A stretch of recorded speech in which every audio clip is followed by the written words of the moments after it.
Ni muda mrefu ambapo hatujakutana na wewe kwa hii channel, na kwa sababu hiyo nataka kuwakaribisha nyote, tuelimishane, tufahamishane na pia turekebishane.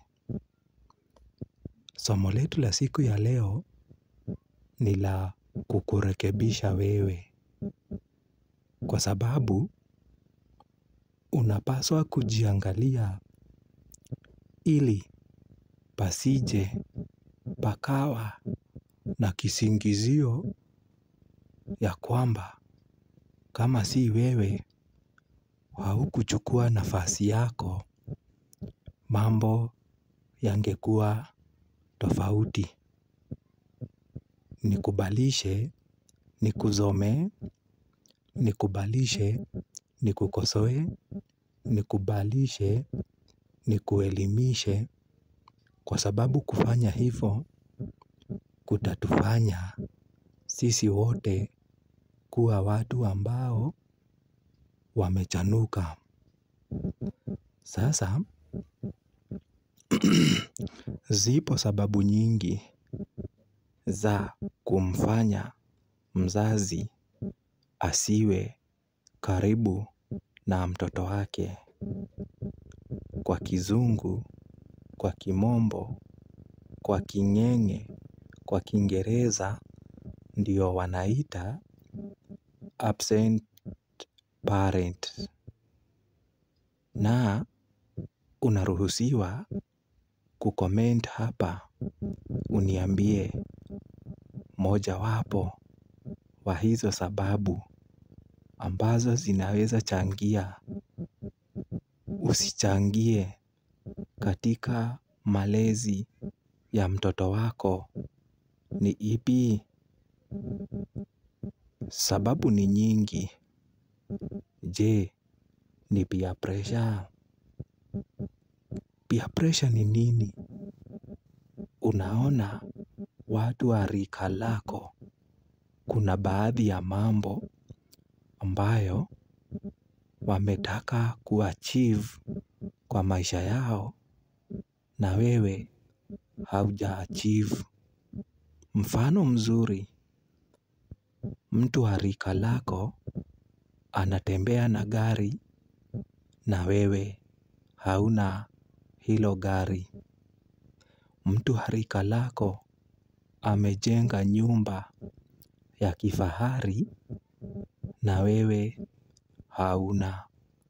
Unajiuliza swali, kwani ni kipi hicho watu wa rika langu wanachokifanya mimi sikifanyi?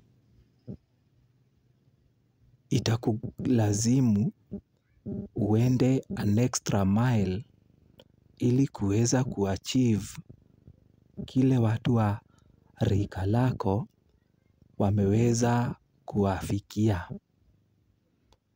Sasa kwa kufanya hivyo, utakuta kuna upande unao inama. Kama ulikuwa na watoto, utawakuta umewaachilia kwa sababu kuna kitu unakikimbiza. Kwa hilo, usiwe mwenye kusukumwa na achievement za watu, kwa sababu kuna upande mmoja utaumia. Ukichagua upande wa kutafuta pesa na uache upande wa watoto, wakati watoto watauawa kwa kukosa maadili, si utajilaumu? Moyoni utakuwa guilty kwa sababu haukuwepo kwa watoto wako. So, my advice,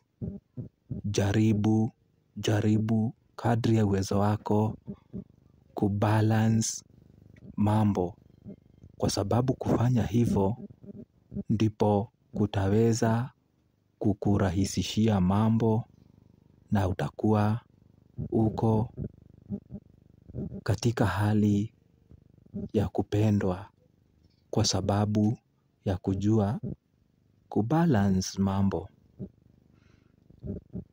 Urge for money.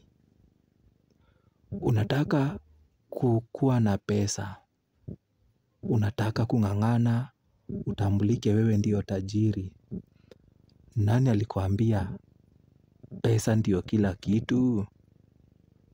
Pesa sio kila kitu.